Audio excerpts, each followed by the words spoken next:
بسم الله الحمد لله والصلاة والسلام على رسول الله. کەوا بەدەستکەن بە نزاکانی کاتی نووستن. لە کاتی نووستن لەسەر لای ڕاست پاڵکەوە و لە پیدەسی ڕاستت بخەژێ ڕوومەتی ڕاستەوە و ئەمە بخوێنە: اللهم بسمك أموت وأحيا.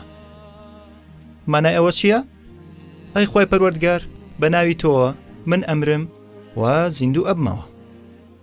اللهم واتە ئەی خۆی پەروەردگار. ئەوە زانن اللهم ئەی خۆی پەروەردگار. بسمیکە، بسمیکە سێ بەشە: بی واتە لە ناو، ئیسم واتە ناو، کە هی تۆ. بسمیکە بە ناوی تۆ. اللهم بسمیکە ئەی خۆی پەروەردگار، بە ناوی تۆوە ئەموت و ئەموت واتە من ئەمرم. لە مەوتەوە هاتووە. مەوت واتە مردن. ئەموت و من ئەمرم و ئەحیا و من زیندوو ئەبمەوە. و واتە هەروەها باشە ئەوەی لەگەڵ تێکەڵ ناکەین. ئەحیا واتە من زیندوو ئەبمەوە. دوو شەکە تێکەڵ بە یەک ناکەین، ئەوانە دوو شەی جیان لە یەکتر. پێویستە لە مێشکی خۆتا جیام بکەیتەوە لە یەکتر. و ئەحیا و من زیندوو ئەبمەوە.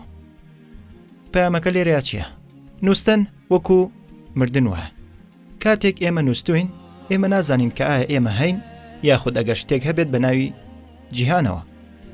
هەموو کارەکانمان پێویستە بە ناوی ئەڵڵاوە دەست پێ بکات. کاتێک بە ناوی خۆی پەروەردگارەوە ئەنوین، نووستنەکەمان ئاسوودا بێت، هەروەها ئێمە تەمەڵی شەکەتی ئەبەزێنین بە نووستنەکە. بە بوژاوەیە و نێبوونەوە هەڵەسین و مێشکمان حەساوەتەوە لە دوای خەوێکی هێمنەوە. لە هەمووی گرنگتر خۆی پەروەردگار ئێمە ئەپارێزێت لە کاتی نووستنمانە. ئەم نزایە ئەرک و ئامانجەکەمان بیرەخاتەوە لە ژیانمانە.